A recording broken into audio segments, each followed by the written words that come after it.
বাংলাদেশের ছাত্র সমাজের উদ্দেশ্য যদি এটা হতো যে সরকারি চাকরিতে নিয়োগের ক্ষেত্রে কোটা পদ্ধতির সংশোধন, তাহলে সেটা কিন্তু হয়ে গিয়েছিল।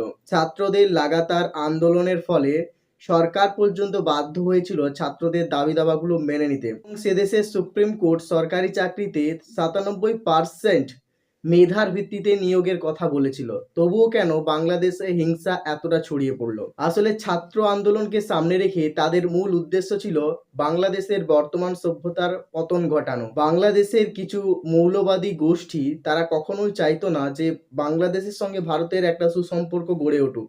তারা এটা বোঝে না যে ভারত তাদেরকে কতভাবে কিরকম ভাবে সাহায্য করেছে। হিংসা এতটাই ছড়িয়ে পড়েছে যে চারিদিকে মৃত্যু মিছিল আর হাহাকার। মানুষের জান মালের নিরাপত্তা সুরক্ষিত নয়। মতো অবস্থায় সে দেশের প্রধানমন্ত্রী বাধ্য হয়েছে বাংলাদেশ ছেড়ে অন্য দেশে চলে যেতে। আসলে এর পেছনে রয়েছে এক বৃহৎ রাজনৈতিক চক্রান্ত। বর্তমানে বাংলাদেশ এমন একটা রাজনৈতিক অস্থিরতার মধ্যে দাঁড়িয়ে আছে যেখানে তাদের অবস্থা দিন দিন আরো শোচনীয় হয়ে পড়ছে।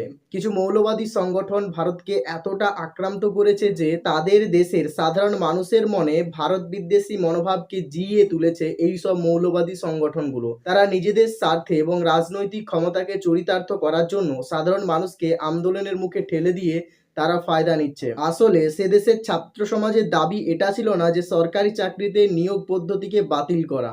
তাদের মূল উদ্দেশ্যই ছিল তাদের বর্তমান সরকারকে ক্ষমতা থেকে হটিয়ে দিয়ে নিজেদের একটা মৌলবাদী শাসন প্রতিষ্ঠা করা, যারা ভারত বিরোধী মনোভাব সর্বদাই জিইয়ে রাখবে এবং ভারতকে তাদের শত্রু বলে মনে করবে, যেটা তারা করতে সমর্থ হয়েছে।